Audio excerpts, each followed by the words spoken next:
I worship you. I worship you. You are here, working in this place. I worship you. I worship you. You are waymaker, miracle worker, promise keeper, light in the darkness.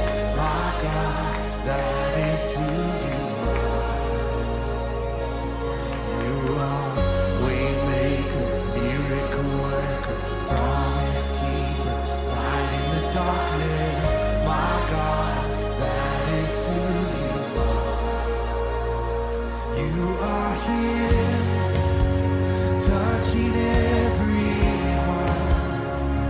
I worship you. I worship you.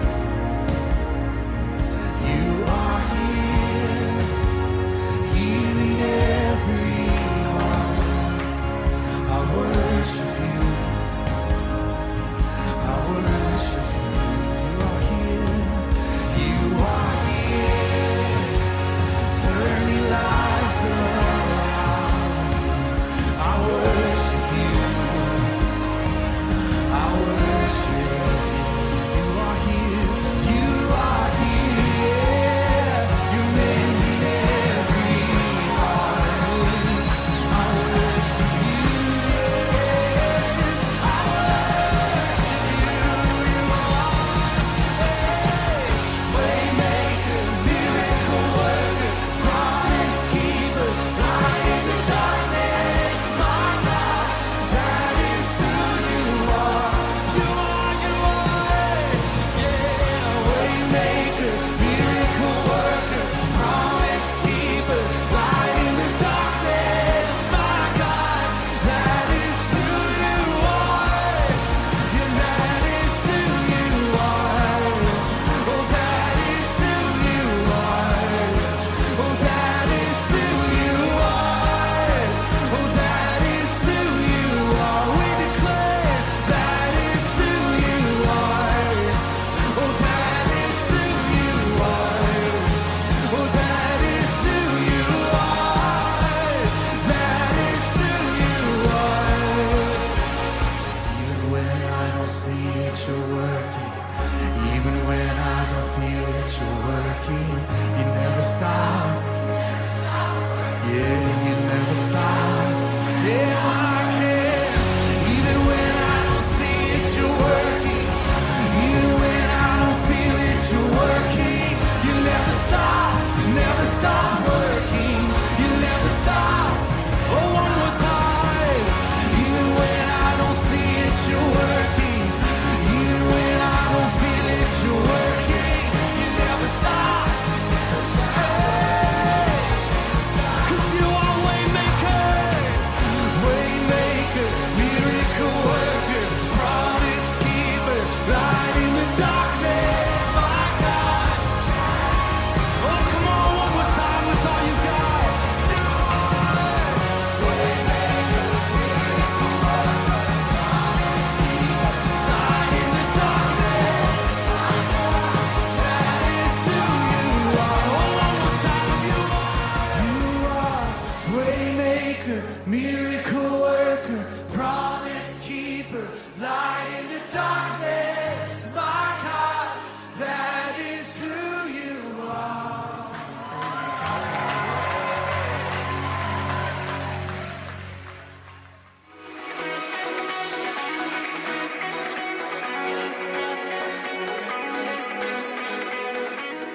Hey everybody, I'm Graham, Candy Connoisseur, and I'm here to talk about individuality. Individuality is discovering who you are meant to be so that you can make a difference. Every single one of us is an individual.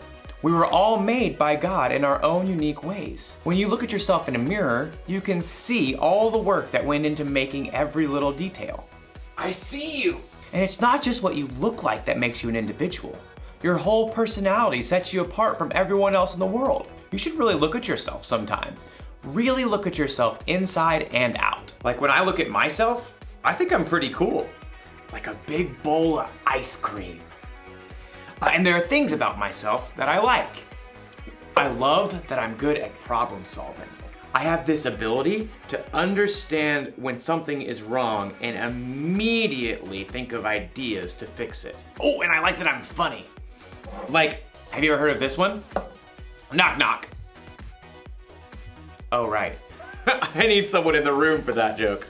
Anyways, the punchline is, I didn't know you could yodel. Oh, I think I'm funny. Actually, now that I'm really looking, I'm thinking there are some things that I don't like about myself. Like, sometimes I procrastinate. That means when there's something that needs to be done by a certain time, sometimes I wait till the last possible minute to get it done. Oh, and sometimes I have a bad temper.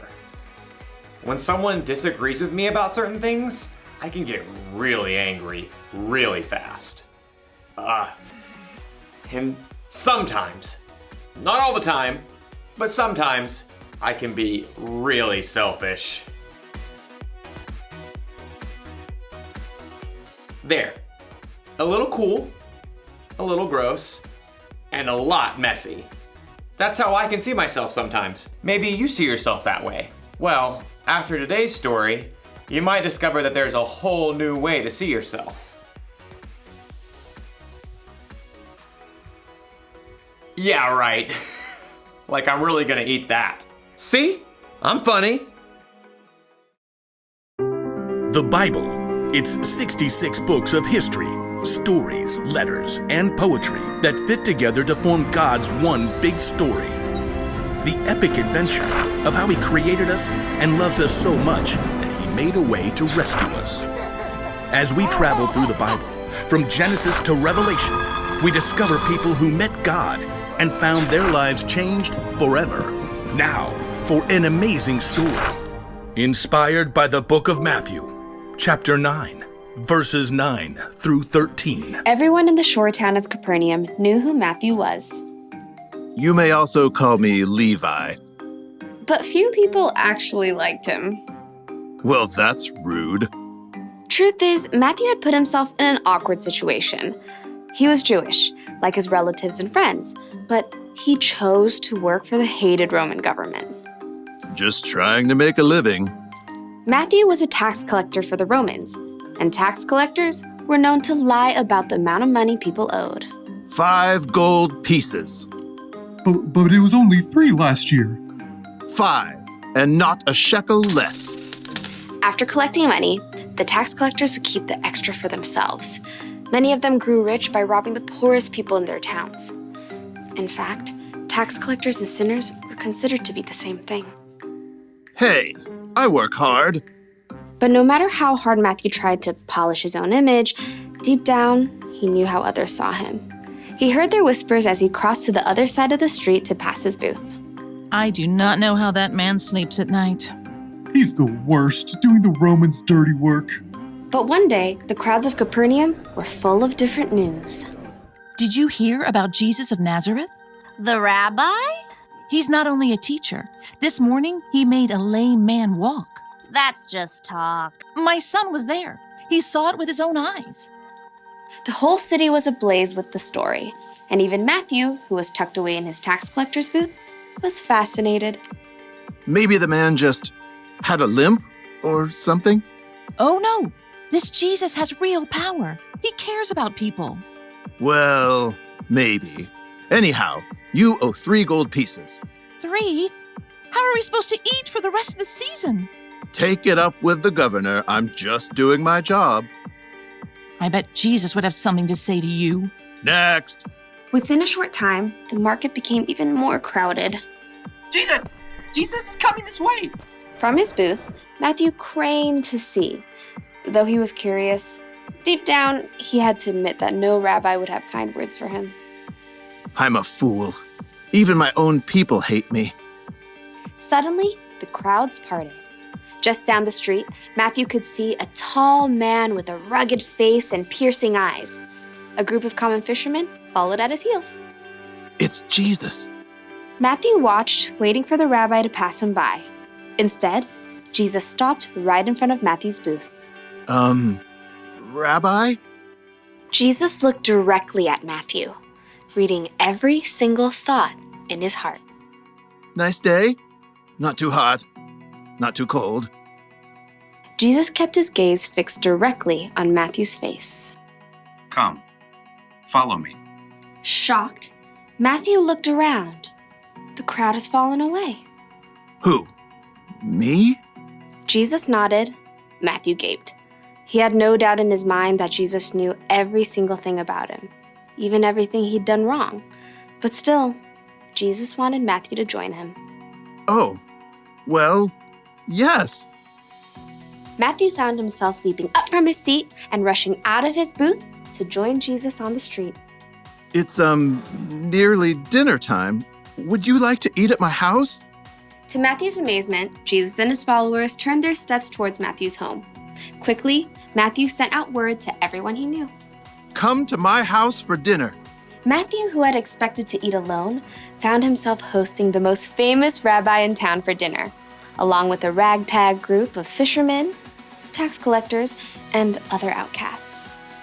Jesus doesn't care what I've done. He thinks I can be better, that I'm worthy to follow him.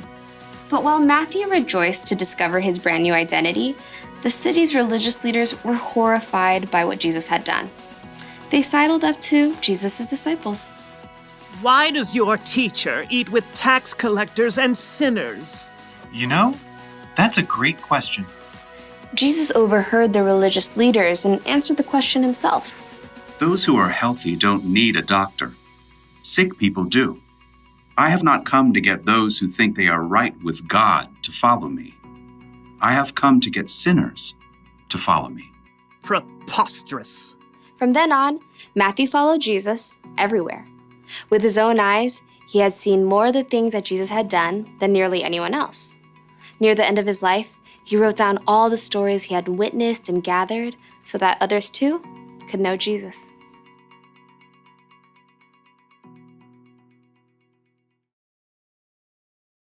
Before he was one of Jesus' disciples, Matthew was a tax collector. Tax collectors were kind of known for cheating people out of their money. Other people would have called Matthew a sinner, and it would have been true. Matthew, like everyone else in the world, sinned, which means he did things that God wouldn't want him to do. I wonder if Matthew saw himself this way. A little gross, a little messy. He might have felt ashamed, even worthless. But then something happened. He met Jesus. Jesus chose Matthew to follow him, even though Matthew sometimes did things he shouldn't. Even though he was a sinner, Jesus wants you to follow him too. He wants you to know him and trust him. And it doesn't matter what you've done or how you see yourself. When Jesus died on the cross, he took the punishment for your sins. You are forgiven, and he loves you just as you are, mess and all. It's almost like when Jesus looks at you, he sees through the mess. He sees past your mistakes. He sees the individual you that God created. When you believe in and follow Jesus, it can help you see yourself through his eyes. And it's so much better that way. The one thing to remember today is this. Knowing Jesus changes how you see yourself. I definitely like myself a lot better without mayonnaise. Blech. I'll see you next time.